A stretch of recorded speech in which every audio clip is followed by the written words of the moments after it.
Nuestro país, porque vamos a conversar con Pedro Cateriano, expresidente del Consejo de Ministros y exministro de Defensa del gobierno del expresidente Ollanta Humala. Señor Cateriano, ¿cómo está? Muchas gracias por acompañarnos esta noche.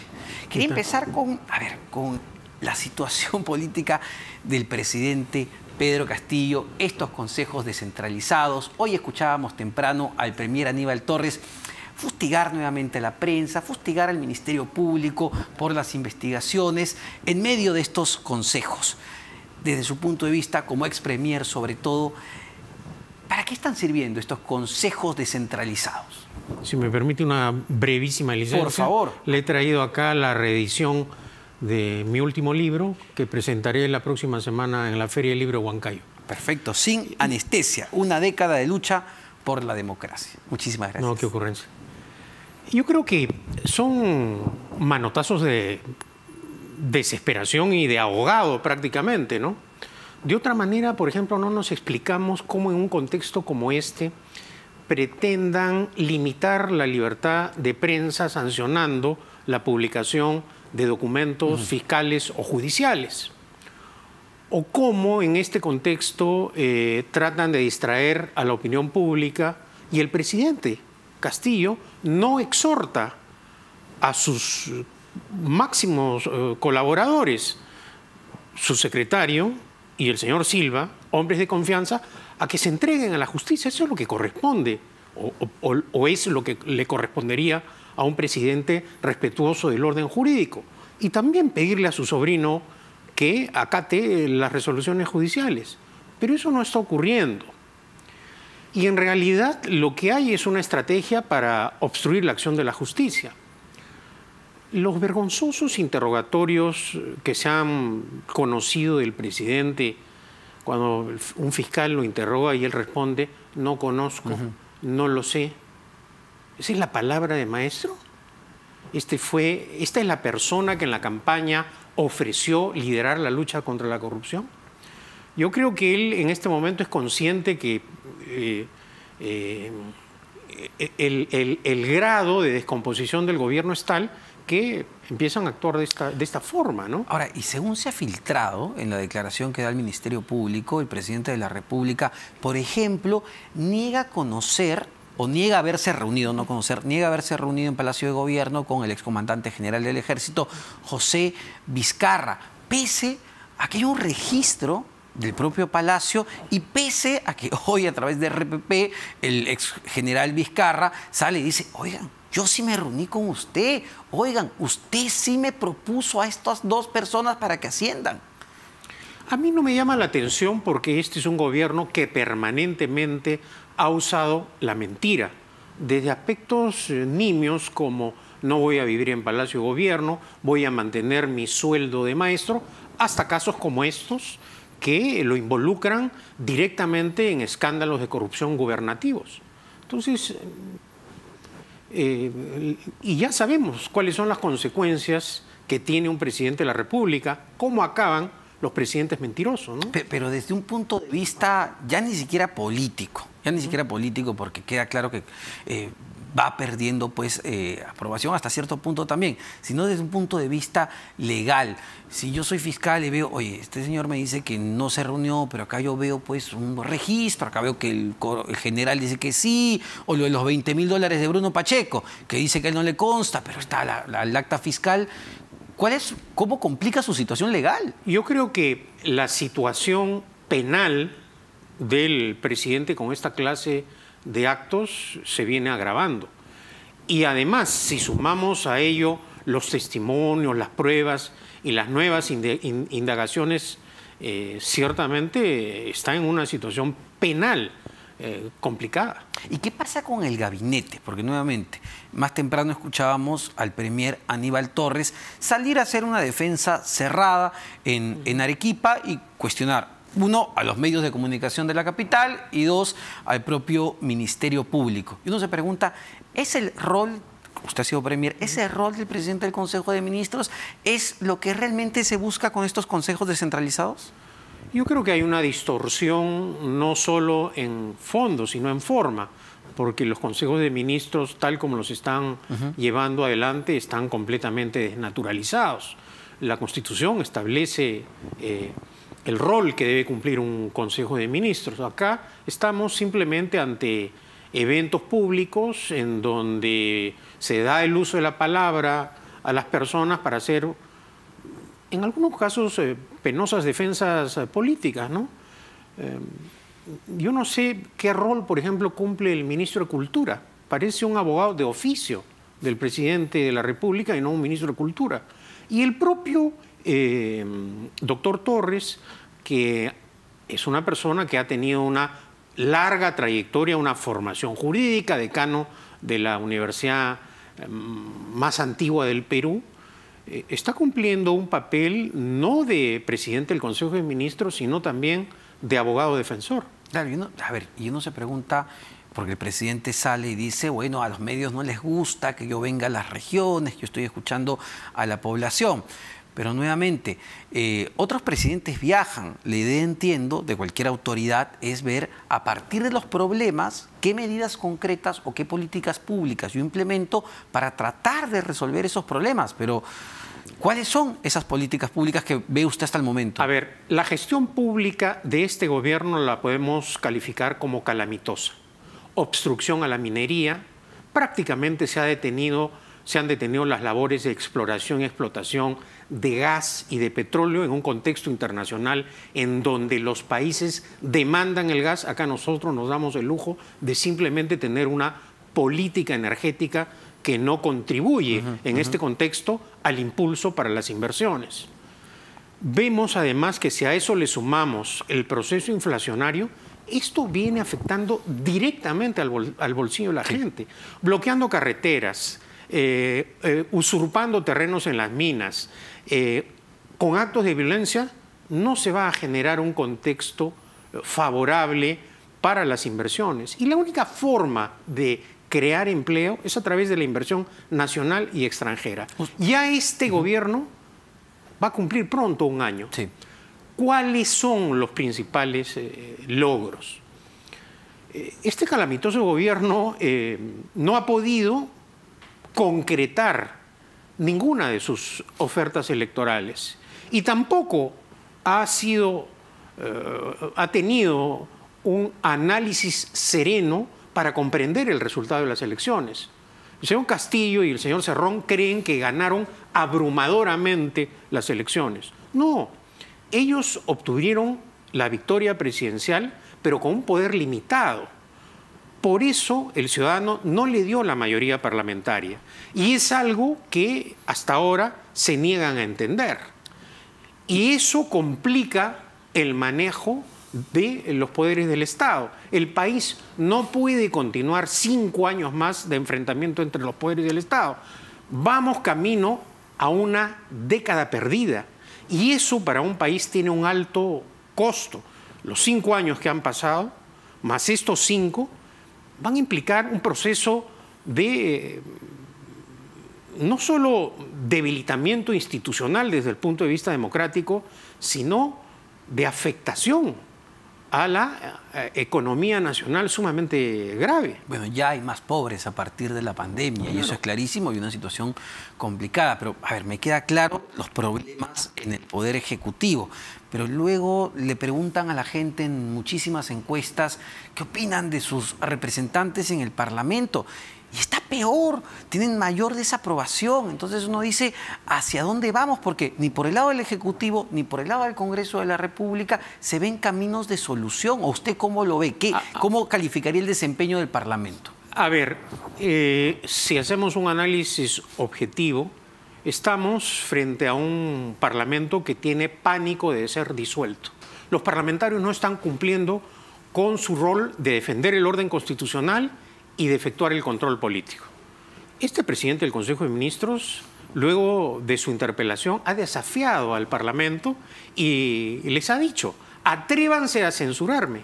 Y los parlamentarios han quedado petrificados, no se han atrevido, porque tienen pavor a una disolución. Hace un momento usted comentaba, el ministro de Defensa acusa de dictadura parlamentaria al Congreso. Y el Congreso no lo toca ni con el pétalo de una rosa. Entonces estamos en una situación sumamente compleja desde el punto de vista político. Y si a eso le sumamos el tema de la corrupción, el escandaloso caso de los niños de Acción Popular, ¿cómo puede ser posible que estos parlamentarios continúen en el ejercicio de sus funciones y no hayan sido reemplazados por sus accesitarios? ¿Cuál es la razón? ¿Qué hay al interior del Parlamento para, ante un hecho que además está afectando a un partido que tuvo una trayectoria democrática indudable?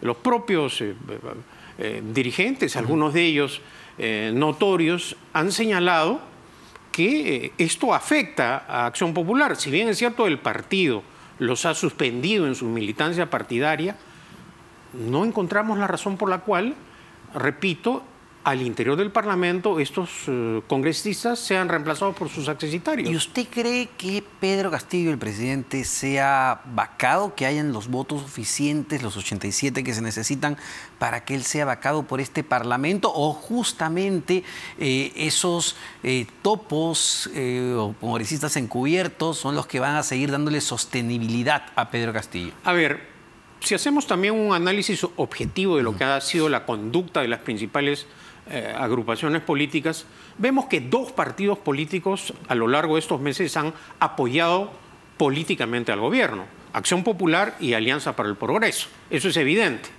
En temas políticos y no políticos, en escándalos o en casos académicos, para señalarlos entre comillas. Y con el propio líder de APP, César Acuña, sentado en la defensa de la tesis contra Pedro Castillo.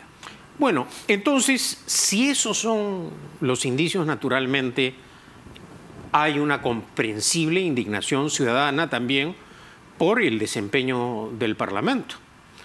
Es el propio Parlamento el llamado a rectificar en situaciones como estas.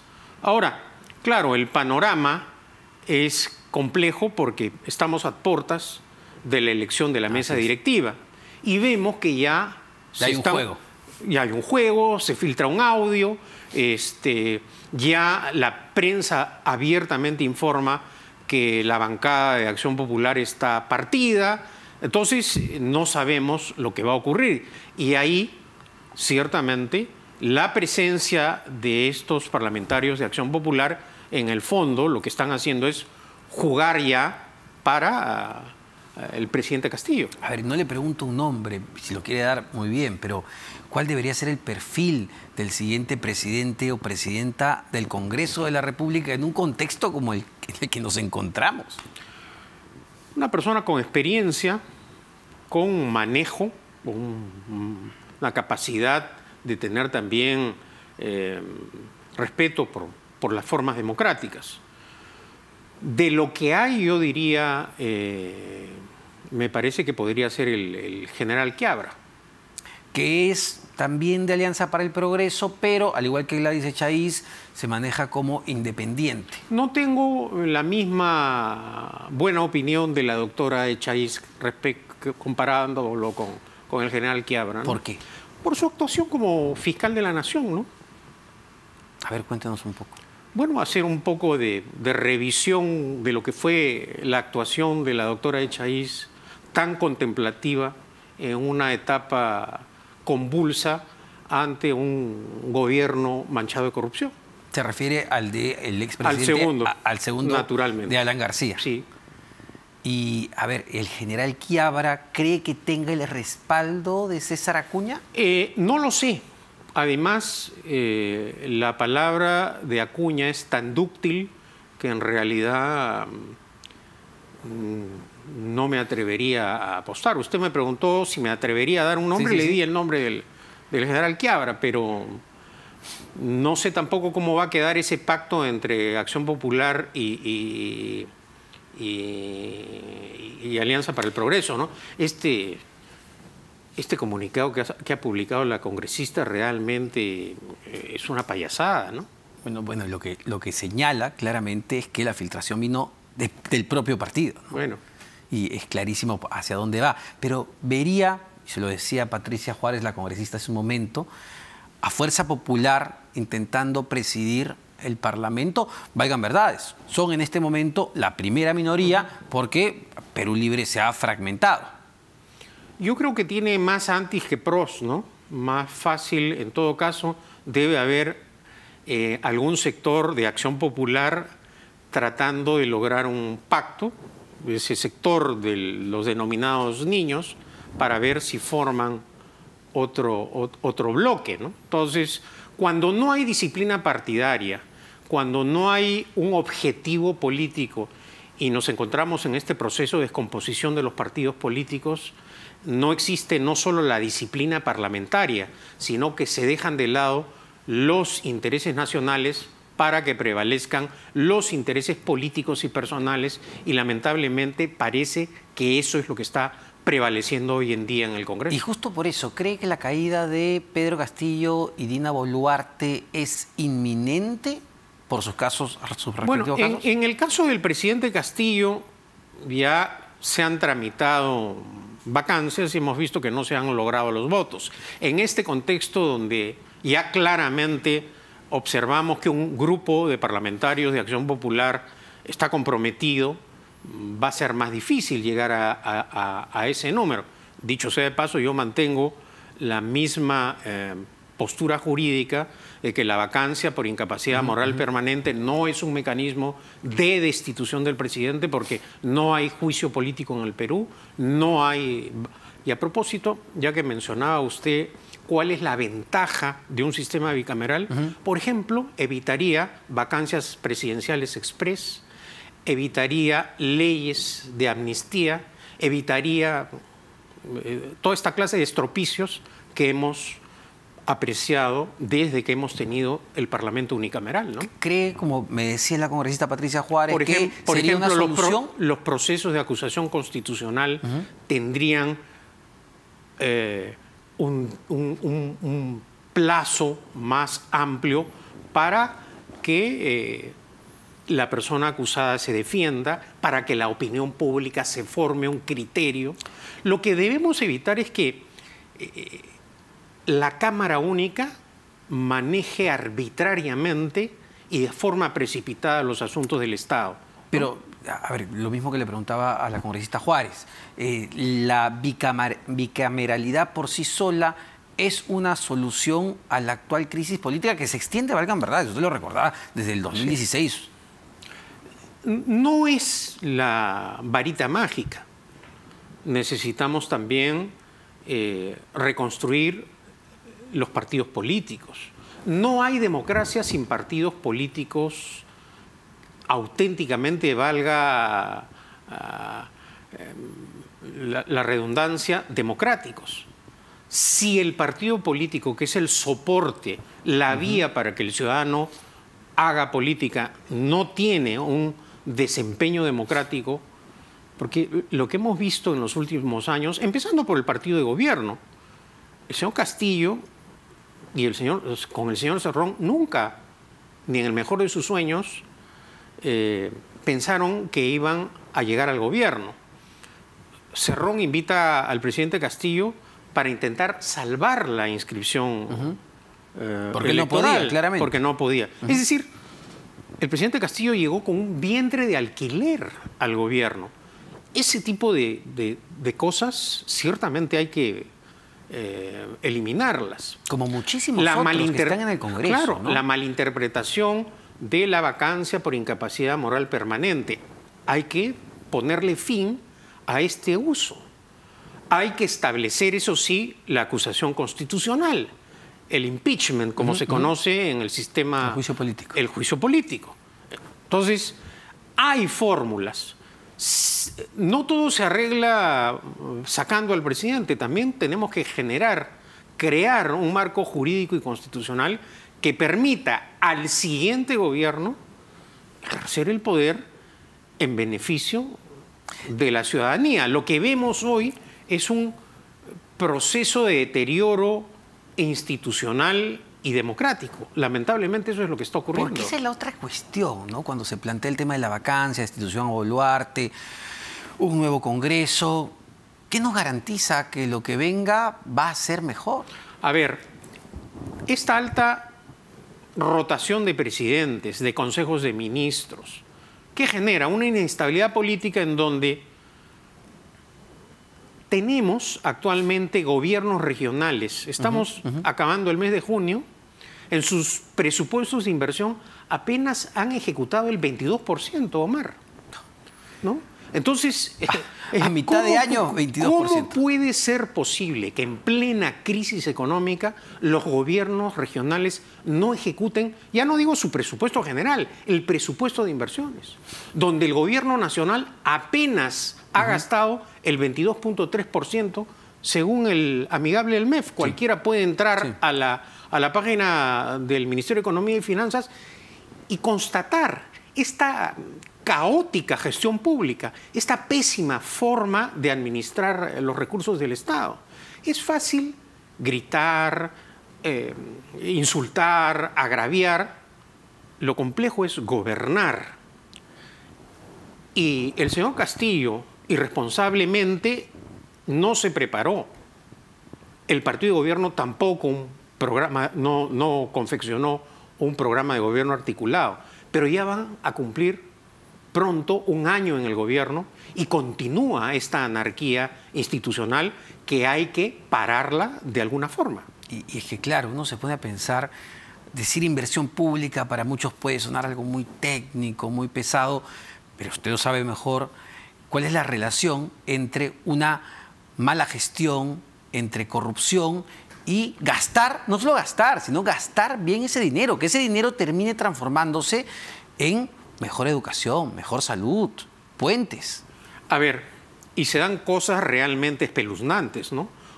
¿Cómo, en un contexto en el cual Petroperú se ha visto inmerso en un escándalo, el gobierno le da un préstamo de 750 millones de dólares a Petroperú? Salvataje, ¿no? En medio de una crisis tan espantosa. Entonces, acá hay una grave irresponsabilidad del señor Castillo. Creo que no es consciente de la responsabilidad que él tiene.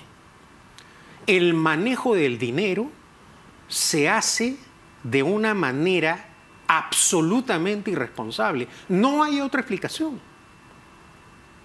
Con esos 750 millones de dólares se podría iniciar un proceso de reforma a la salud en todo el país. Pero acá hay un ingrediente ideológico y político en Castillo que no logra superar, ¿no? Pero ¿cree en todo esto que comentamos que hay un componente ideológico? Porque, claro, si uno dice, bueno, está implementando políticas de izquierda, no parecen políticas de izquierda. Es decir, si uno se pone a evaluar en ya este casi año, ¿cuál ha sido la política o hacia dónde apuntaba la política de Pedro Castillo? Izquierda, derecha, arriba, abajo. ¿Hacia dónde? Es que sus globos de ensayo poco a poco se han ido cayendo. La convocatoria a la constituyente. Este es un gobierno que es incapaz de redactar un reglamento, una ley, de redactar un comunicado oficial. ¿Cómo va a redactar una constitución con la ineptitud existente? Y ya no entremos al terreno de la incultura absoluta de Castillo. La vergüenza que nos hace pasar el otro día en Tacna, haciendo la mención a Tarapacá. ¿Qué profesor, ante qué profesor estamos? Una persona que cuando va al exterior ni siquiera lee correctamente sus intervenciones, no se prepara. Porque esto, claro, a cualquier ciudadano se le puede disculpar, pero a un profesor no se le puede disculpar.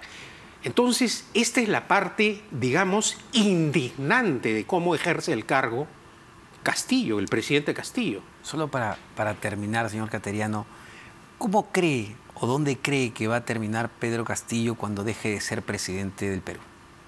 Bueno, el otro día el exministro del Interior, Pérez Guadalupe, fue muy claro, ¿no? Yo diría que va a terminar con graves problemas penales. Y tal como van las cosas, si el Ministerio Público cumple con su rol y el Poder Judicial administra justicia, iremos encontrando la verdad de lo que ha acontecido en estos pocos meses de este corrupto gobierno. Pedro Cateriano, expresidente del Consejo de Ministros, exministro de Defensa, muchísimas gracias.